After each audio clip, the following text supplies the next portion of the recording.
I can't tell you how much better I feel. 10 kilos down, body fat massively reduced, back issues have eased, I sleep better, and generally feel better. Previously my back was hindering my game, but now I feel little to no limitations. Over the past 10 or so years, most sports, including golf, has become more and more influenced by physical fitness, placing more emphasis on strength and power rather than just solely technique. I'm not saying you need to go super extreme, but just 10% more fitness could really help most people improve their game. 8 weeks ago, I decided to be a guinea pig and try it out myself. My friend Nathan took me on, the body sculptor. We had a good chat about my goals, and then he got to work. What I've asked Nathan to do is a brief overview of what I'm eating each day. This is what he came back with. Guys, I hope you're well. My name's Nathan. I am the Body Sculptor online coach, and I'm currently taking care of Gordon's nutrition while he's undertaking a 12-week dieting phase, the goal of which is to improve his body composition, and by that I mean reduce his body fat, get him leaner, whilst maintaining and building new lean muscle while making sure he's appropriately fueled for his golf game. I've been asked to talk you through his current nutrition plan briefly, explain what kinds of foods he's eating, and explain why I've structured it the way that I have. So he's got two diet plans. He's got a training day diet, which is what he's going to consume while he's training in the gym, and he's got a non-training day diet, i.e. any other day of the week. He's currently training in the morning, and prior to his training he's having some simple carbohydrates. In this case, a Kellogg's Rice Krispie Square bar. Sounds funny, but it is that simple sugary carbohydrate that's really important to have pre-workout with a little bit of fat in order to aid his training performance, i.e. fuel his workout. After he trains, again, we have some more simple carbohydrates in the form of breakfast cereal with crumpet with some jam and a protein supplement. It's important to have simple carbohydrates after you've weight trained in order to spike insulin. The reason for this is because when you spike insulin after you've trained, it kickstarts the process of protein synthesis, which in layman's terms basically is the recovery and repair of new muscle tissue. It helps to shuttle nutrients into the muscle cells and help with the process of recovery. What better way to do that than have something tasty like breakfast cereal? It could be any other simple carbohydrate, white rice, etc., but everyone likes breakfast cereal, which is why we put that in there. Your body is also most insulin sensitive when after you've trained, which basically means it's in a good state to be able to process those carbohydrates effectively, use them to replace energy used during the training session rather than being stored as body fat, and that is why we've had that in place there. Next up, we have some eggs with some lean bacon, spinach, and a bagel thin.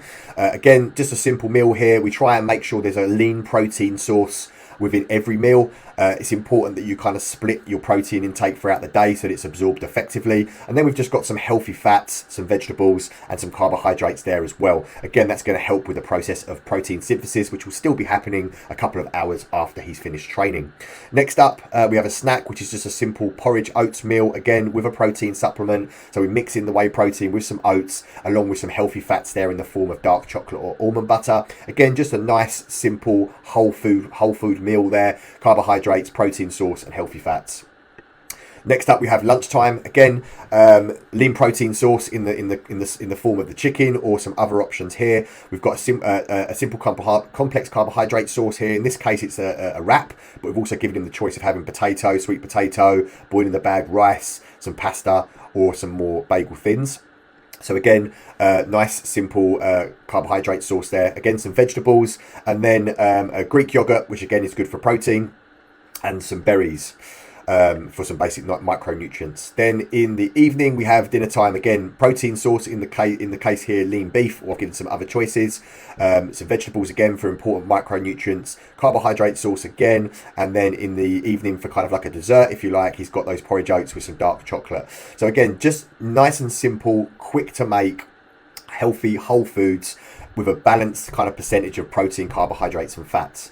That basically brings him to about 3,200 odd calories, which at the moment we're seeing Gordon lose weight at a steady rate of around 1 kilo a week, which is a good rate of progress. Energy is still good, which we monitor through the program. Hunger levels are manageable, and performance in the gym is very good as well. So moving on to his non-training day. Again, very similar here, but we'd have no need for the higher carbohydrate intake as he won't be training on these days. So we don't have those simple sugary carbs like we did on the training day. So you can see here, similar breakfast in the form of the large eggs, eggs, 3 eggs, bacon and spinach. No bagel with that one, no need for the carbohydrates there.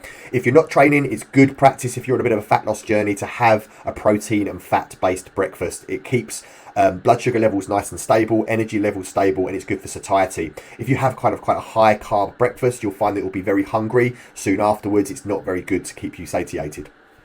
Next up, again, meal 2, we have the porridge oats with the protein source and the healthy fat sources.